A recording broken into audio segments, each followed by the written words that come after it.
बिस्मिल्लाहिर्रहमानिर्रहीम। अस्सलाम वालेकुम। उम्मीद है अल्लाह के फजल से आप सब खैरियत से होंगे। अल्लाह ताला आप सब पर अपनी रहमतें बरकतें नाज़िल फरमाएँ और अपने ज़मान में रखे, आमीन। तो जी आज मैं बना रही हूँ चिकन आलू का शोरबा। तो शोरबा बनाने के लिए सबसे पहले मैंने प्याज को हल्का सुनहरी कर लिया है कुकिंग ऑयल में, और हल्का सुनहरी करने के बाद मैंने शामिल किया है चिकन को तब तक मैं पकाऊंगी जब तक इसका पानी ना खुश्क हो जाता और इसकी जो है इस पर सुनहरा रंग नहीं आ जाता। तब तक आपने चिकन को भूनते रहना है इसी तरह से। देखिए माशाल्लाह से कलर चेंज हो चुका है, चिकन का सुनहरा हो गया है।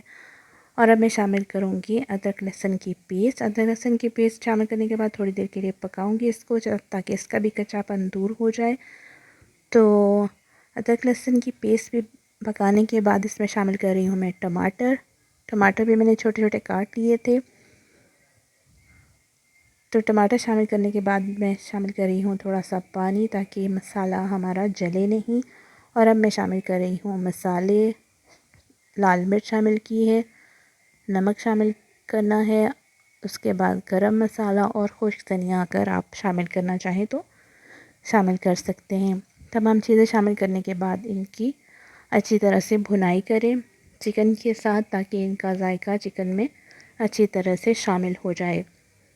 तो माशाल्लाह से बहुत ही मज़ेदार सालन बनता है चिकन आलू शोरबा। सभी बना लेते हैं लेकिन सबका स्टाइल अपना अपना अलग होता है बनाने का।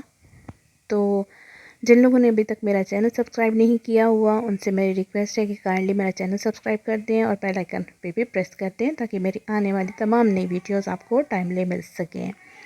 तो ये देखिए जी माशाल्लाह से मसाला काफ़ी अच्छी तरह से भुन चुका है और टमाटर भी काफ़ी हद तक गल चुके हैं। तो चम्मच की मदद से आप जो टमाटर नहीं गले उनको आप तोड़ सकते हैं इस तरह से उनकी स्किन को। वैसे तो अगर आप पेस्ट शामिल करें तो सबसे बेस्ट रहता है ऐसे सालन में टमाटर की पेस्ट। तो अब मैंने शामिल किए हैं आलू को भी थोड़ी देर के लिए मैं भून लूँगी चिकन के साथ ताकि नमक मिर्च मसाले सारे अच्छी तरह से आलू में भी जज़ब हो जाएं। उसके बाद मैं पानी शामिल करूँगी और पानी शामिल करने के बाद थोड़ा सा पकाऊंगी मैं, मतलब काफ़ी देर पकाना है आपने हल्की आंच पर ताकि ये पानी का कच्चापन जो है वो दूर हो जाए। शोरबा आपने जितना भी रखना है आप उतना ही पानी शामिल कीजिए। तो माशाल्लाह से मेरा सालन तैयार है। मुझे दीजिए इजाज़त, दुआओं में याद रखिएगा, खुश रहिएगा। अल्लाह हाफ़िज़।